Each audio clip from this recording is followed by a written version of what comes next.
What is up, YouTubers? Magandang araw mga ka-DIY. Alex na naman nagbabalik para sa ating panibagong video. Hanggang sa video natin ito ay pagkasabay nating paganahin o retest yung ating Joson brand amplifiers. Okay guys, susubukan natin sa vocals na kung saan hindi natin nasubukan sa ating mga nakaraang sound test. Okay guys, so titignan natin kung maganda yung boses, kung okay ba siya, kung magandang kombinasyon ba yung dalawang ito, ang ating Joson Jupiter at Joson Saturn. Okay guys, at bago tayo magpatuloy sa mga bago pa lang guys sa ating channel, huwag nyo guys kalimutan mag-subscribe. And guys, pakiclick nyo rin ang notification bell right down below para ma-notify kayo sa ating mga susunod na bagong upload na video. Sa syempre, pakilike at share rin para makapagbahagi tayo ng konting kalaman sa iba. And guys, so maraming salamat sa mga nanood, sa lahat ng sumuporta, syempre sa mga nag-comments, like and share ng ating video. I-share ko din sa inyo yung connection ng dalawang ito, kung paano ang tama at pinakasimpleng connection. Ayan, sa mga bago pa lang at sa mga nagtatanong, panuurin nyo hanggang sa huli at dahil magte-test tayo ng OPM naman. Ayan, test natin yung vocals kung maganda ba. At sa may mga katanungan, dagdag kalaman, just comment down below guys. Okay, let's go!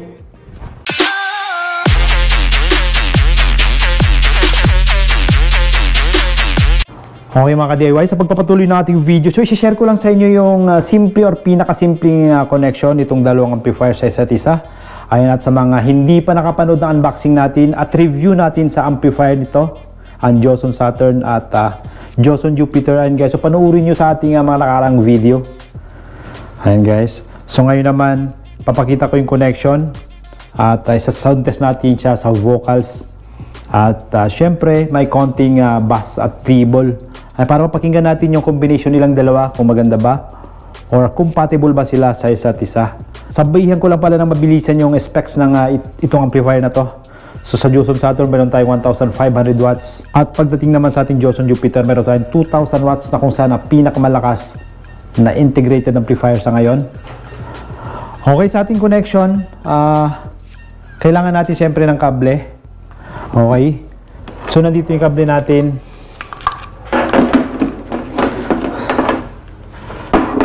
Kailangan natin ng RCA male to XLR male at isang RCA jack male to male.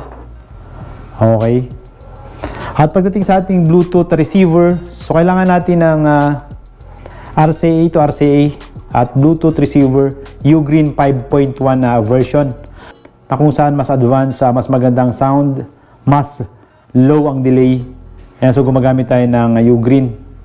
Ayan, so medyo mahal lang siya pero mas maganda yung quality at may built-in battery, rechargeable siya. Kung gusto natin ng mas malayo yung signal at na hindi mag-lose kahit tayo nasa medyo malayo na. Ayan, kung kukonek tayo sa Bluetooth ng amplifier, so hindi na natin kailangan tong isang Ugreen na to. So ginagamit ko lang ito para pandagdag sound quality para sa ating music. Okay, siya nga pala, gamitin ko na rin tong ating mixer. Ayan, so dito natin i-connect yung Bluetooth Ugreen Bluetooth receiver natin. Okay,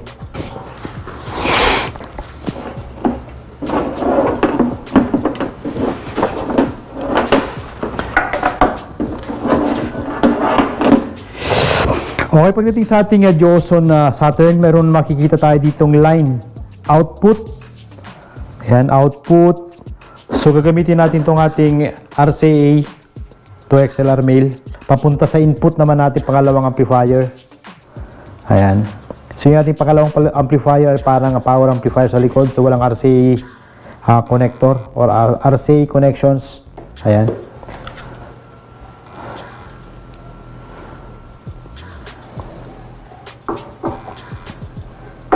input galing sa output ng ating unang amplifier. Ayan, so baliktad tong sa kabila. B yung right or yung red. Pagbaliktarin natin. Ayan, okay, so may connection na yung dalawa. So ngayon naman itong ating aux na manggagaling sa ating mixer. Okay, RCA to RCA lang. Okay, so kukonek tayo sa mixer naman. Output Okay, sa mga nagtatanong, ang model ng ating mini mixer ay Cinex 302 USB. Okay guys, so noon nabili ko to na sa 2.5 lang or wala pang 2.5. Ayan, so noong nagtaas yung gasolina, naging 3 plus na. At halos wala na tayo makita nito ngayon. So swertihan na lang kung meron pa tayo makita sa Lazada o Shopee. Okay, saksak natin sa output, left, right. Okay. Tapos, itong Bluetooth natin ang pinakahuling connection. Yan. So, i-connect natin sa input. Yan. So, yung connection na to ay pwede natin i-apply any mixer. So, ganito lang yung logic or basic connection. Input, output. Okay, so connect natin. Yan. Okay. So, ganyan lang kasimple. On natin. Yun, okay na. At ang gagamitin natin player yung ating Android phone. Okay. So ngayon namin connect natin yung speaker.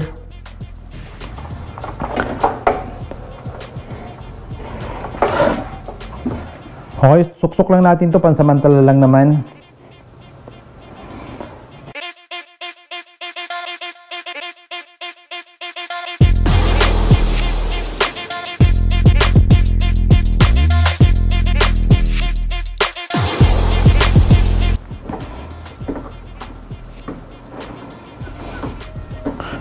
Okay. Yan. Reading sa ating speaker, meron tayo 1,000 at 350 watts sa total per box.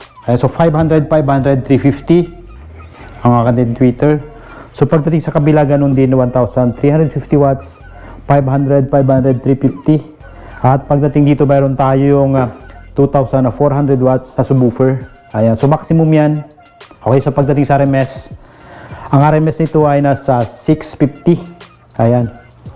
650 plus RMS per box. Okay? So hatiin lang natin yung max. So pagdating dito, pagdating sa subwoofer, ang RMS nito ay nasa 400. Ganon. 400 each. So mayroon tayong 800 RMS dito sa ating subwoofer. Okay? Sample sa tayo.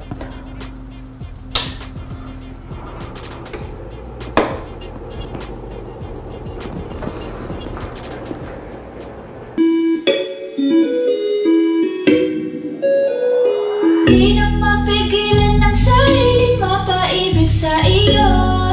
Ano ba to? Gusto ka laging nakikita ng mga dalawang mata ko. Baliw sa'yo, oo. Kaya lagi nag-aabang para ika'y masuyapan. Dahil isang hindi mo lang bagay na ako. Dahil sa'yo, walang tantala ang aking nakita. Nagsabi itong pang-akit sa aking mga mata. At parang ayoko na ikaw ay mawala. Abutin man ng madaling araw basta't kasama ka.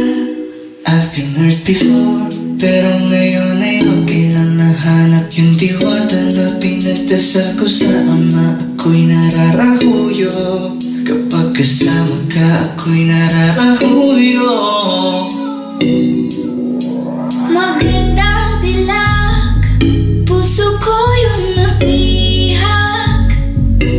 Wala nang ninanais, ika'y aking labis. Oh, magandang dilag. Laging nag-aabang kung saan ka daraan. Nababagkasakali muli kang masuyapan. Ang ganda mo at ngiti mo kay tamis. Nagkakainis kasi hindi kita mahalin. Halika muna, dito ka lang sa tabi ko. May gusto lamang ibulong sa iyo. Sino ba kasi yung pinagsasalusan mo? Sasampalin ko mismo sa harap mo. Pwede bang ikaw na lang ang baby girl ko? Pangakong di masasaktan ang puso mo.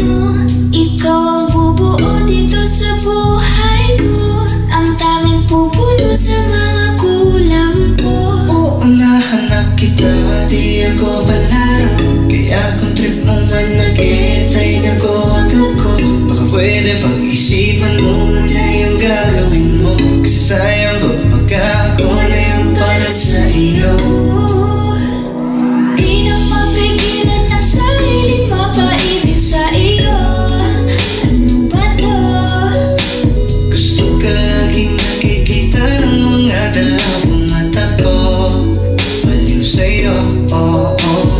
Kaya lagi nag-aamba para ika'y masuya pa. Dahil isang hindi mo lang okay na ako nang dahil sa'yo, oh, oh.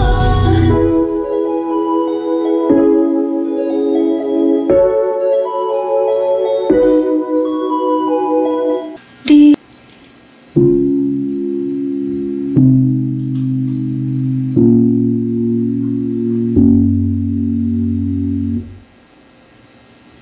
gusto ko nang sabihin na mahal pa kita, pero di ko magawa, di makasalita. Kaya pasensya na, pasensya na. Gusto ko lang sabihin na mahal pa kita, pero di ko magawa, di magkasalita. Kaya pasensya na, pasensya na.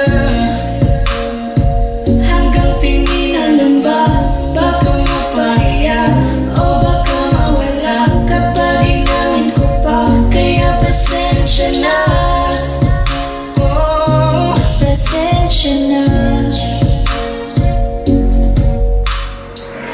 unang kita ko pa lang sa'yo ay nakuha mo na ang atensyon na di ko kayang ibigay sa iba.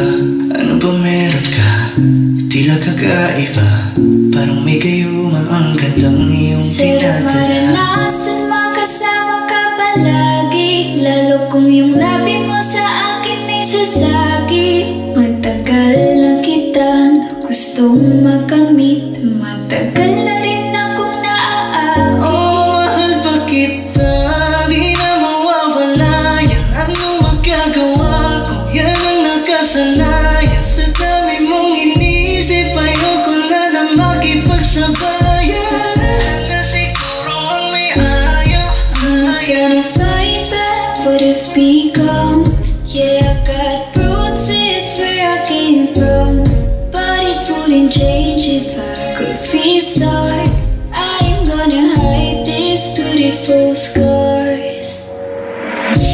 Mabuti na yung ganito, mas gumaan yung pakiramdam ko. Kaya kung babalikan ay huwag nang umasa pa muling makuha mo. Kahit anong gawin mo, hindi na magbabago, ganun pa rin to.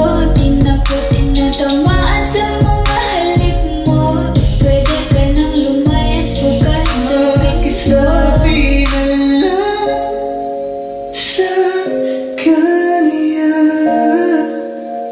na siya lang ang mahal ng puso, kahit saan man Di ba't magtungo. sabi mo, di mo ko iiwan?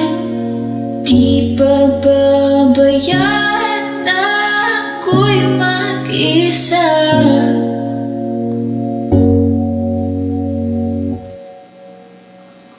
Gusto ko nang sabihin na mahal pa kita, pero di ko magawa, di makasalita.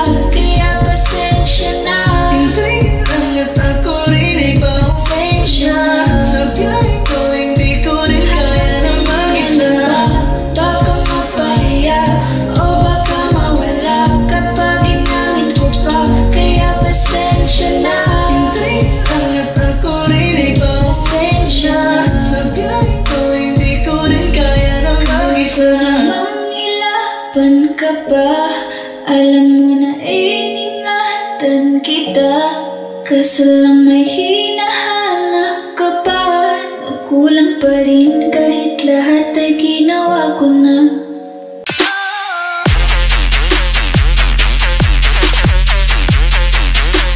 Okay mga ka-DIY, at dito na nagtatapos ang ating video na to. So maraming salamat sa mga nanood hanggang sa uli. Ayan guys, so napakinggan nyo yung ating sound test. Pure OPM naman.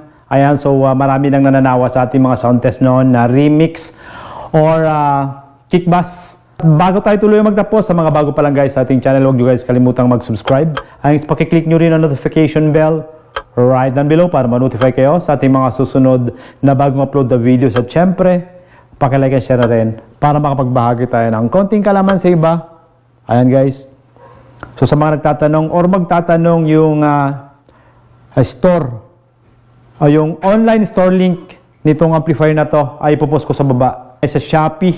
At nais kong pasalamatan si Sir Joson at si Boss Joseph. So shout out sa inyo. Okay guys. At muli, ito ang inyong lingkod Alex, nagpapaalala, if you're not perfect, do it yourself.